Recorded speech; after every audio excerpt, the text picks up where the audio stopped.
Richard Hanson from Redson Corporation. Hi, come forward, please. Right, good afternoon. I'm Richard McGowan from Warren and Marnie. Oh, okay. And I'm Richard's proxy. He's at the other end of the country and can't get here. Right. So hopefully I can talk to the points that he wanted raised. Yep. That's all right? Please. And I have some, he had missed the cut-off for digital images for you, but I've got 3 photographs that I can just pass around, which might clarify what we're talking about. Sure. If that's all right? Yep.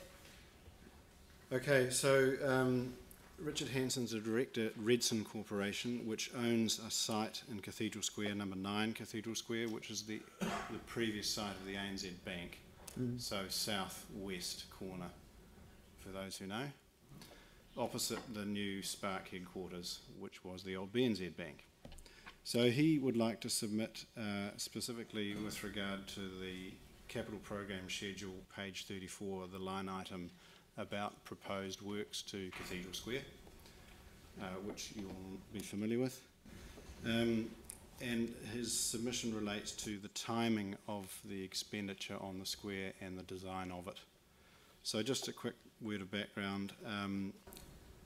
Redson is the building owning arm of the family business, which is in process of documenting a new building with Warren and Marnie.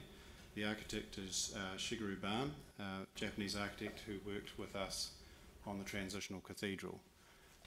Once you get the images, you'll see. I've seen it. It's going to be a really cool building. I've had a sneak preview. Yeah, it's going to be. I think it's going to be a really great building. I am so excited. Well, it is public now, but public now. I think Richard said that it'll be in the media by the end of the week, so he felt that it was fine. It might be sooner. Might be in the media tomorrow now. Could be. So yeah, so it's a really great site in the square, and as we know, those 2 banks stood shoulder to shoulder with their Venetian blinds down for the last 30 years or however longer on the sunny side of the square. So together with the Spark building, our thinking particularly is that this building will now open to the square directly. You're familiar with the design. It has a public interface on the square, has a series of high-end tenants including F&B operator, and the retail entity that Richard runs, Aotea Gifts, will be open in the new building to 11 at night. So there'll be a full day evening use, which is all great in terms of where the city would like to go. Interestingly, he has occupied a site on the other side of the square for 32 years, since 1980, and he notes in his submission that he's seen 3 versions of the Cathedral Square be done, and he would just like to know... All of them uglier than the one that preceded them. It's true. I hate those paving stones. I think they're awful. Probably just the missing ingredient was a few trees and a few more people, maybe. Yeah. But I think those banks on the south side, I mean, we've had this conversation before, they had the sun all day and they didn't use it, so this will be a change. Yeah. Richard's particular concerns are, firstly, slightly parenthetical, but he's saying that in previous iterations of the square design, the lighting at night was always undercooked and probably budget driven, and he's particularly concerned with the amount of foot traffic and potential for evening use, that the lighting is addressed correctly for safety and ambience. Sorry. So that's a minor point. His major point if Vicky takes a photo and puts it on Facebook, is that okay? Well, we don't all have a view that social media is a good thing, but I'm just checking because she'll be happy not to if that's what your preference is. Well, look, I'd have to ask Richard, but I'm sure it would be fine. I don't know. The directive is cast no digital shadow, Vicky, otherwise the data miners will find you. Yeah. Oh, not quite. That is so cool. Yeah. Anyway, sorry. My understanding is that it's been released to the media this week, so whether a Facebook post today is premature or not, I mean, I probably would have to ask him. In the grand scheme of things, it probably doesn't make any odds. Take the photo and you can put it on as soon as it's announced. I mean, I'd say go for your life, probably, why not? Yeah. Anyway, so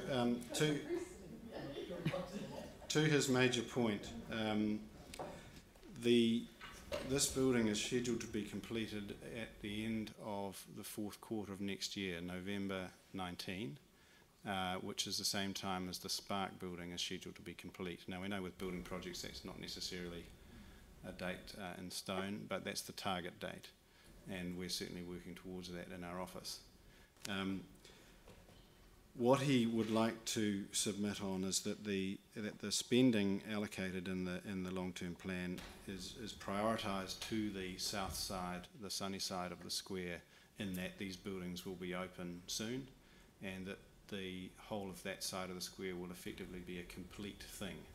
The hotel and these two new office buildings will form a complete precinct. Yep, absolutely. And so he's asking firstly that the work is undertaken in a timely fashion, so that when they finish and open to custom, that they're not barricaded in by a long-term roadwork plan, a familiar thing to Riccarton Road. So that's the Hereford Street side. Well, the square side, but also but both there's both sides. Yeah, he's comfortable. I think. Yeah, three. He notes in here that the Hereford roadworks, they're in consultation with the upgrade of that corner. Yep. And I think he's confident that that's going to happen when they say it'll happen. Yeah, I think he's more concerned similarly about, with Spark, because they're very keen to have it completed before they're open. Yeah. Yeah. So he's really talking about the square side of it. Yeah. The sunny frontage that they're hoping to open. Well, that's the Regenerate Christchurch regeneration plan. But we've been talking to them, and you'll be pleased to know that they'll be recommending that funding come forward on our budget, so that side of the square is the priority. Great, that's what he'd like to know. He's also keen, and I know this is a view shared by many, that the design is cohesive and not piecemeal, and has a bit of vision for the future, whatever that might mean. Excellent. Okay, so I think I've covered everything that he wanted me to cover today. But yes, I mean, we're very confident that the building will be fantastic, and it's about time that the sunny side of the square has people sitting outside. I know.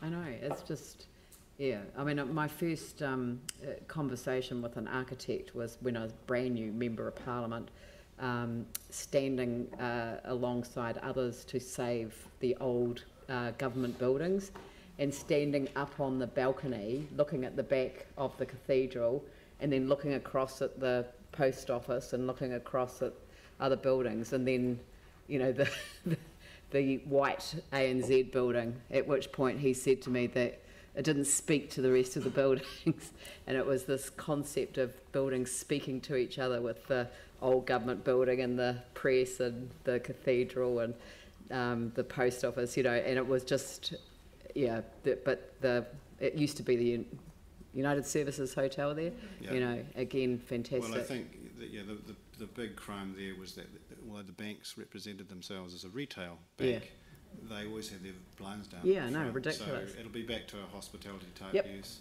So fantastic. I think you're right, we'll have a world-class European type square, at least on that south side. Brilliant. Dion. You just touched on briefly, and I think you kind of touched over it, was lighting in the square. Yep.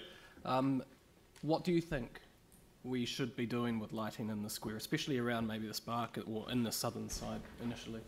I think that the submission talks about safety for people at night, particularly women. So he's not suggesting that the whole square is arc lit, but that ambient light and safety lighting for walking between destinations, and maybe it's just walking around the perimeter. So the way it is now, you obviously think it's not good enough? He's in his submission, he's shown photographs from the past, and he notes dark areas and a general lack of people. Okay. So we can't have uniform daylight, and I don't think that would be desirable, but perhaps connected lights so that you can walk to your destination safely. And thanks for bringing the pictures, and now everyone can see it. Hopeless without a picture, right? Pauline? Thank you. Oh, you're just on the lighting, you know, we're converting to LEDs, and there's also the night sky protection people, so a lot of it can easily be pointed down and dimmed or brightened and coloured and all sorts, so there's great opportunity there. But my question is, have you thought about a rooftop garden or anything? Yes, there's a hospitality bit up and in those tree-like structures at the top there. Is there? Yeah. Fantastic. Yeah, and also obviously that emerges out into the square itself. Oh, that's awesome. So no That's doubt really later in the week exciting. there'll be some plans and some more images that you can look at. Because I think the Spark building's having a bar on the roof, which will be fabulous for looking down Yeah, at it's a watching garden. I mean, the cathedral. question you'd ask is why is it taking so long for such ideas to be Yeah. put in front of us, Yeah. because it's definitely it'll be the sunniest part of the square. Yeah. Yep. So as to lighting, I think the question would be, the solution might be, lighting buildings and lighting trees and lighting sculpture in an unusual way, but low bollards maybe that connect a safe path Yeah. that you can walk along without having to go into. Yep. Well, look, thank you very much for presenting today. You Great. did a great job. So, I had about an hour's notice. and I'm just so excited, and I've been excited ever since I heard about it. Shigeruban is a name that's forever associated with Christchurch because of the transitional cathedral, and now there'll be this building, and it's here to stay. It's just Well, it'll be I'm a so permanent excited. Building. Yeah, it'll be great. So Yeah. we'll be fortunate. Yeah. I know the story's great. Yeah. Yeah. Well, thank you for the opportunity to speak. Thanks Thank- very much. Great. Thank you very much.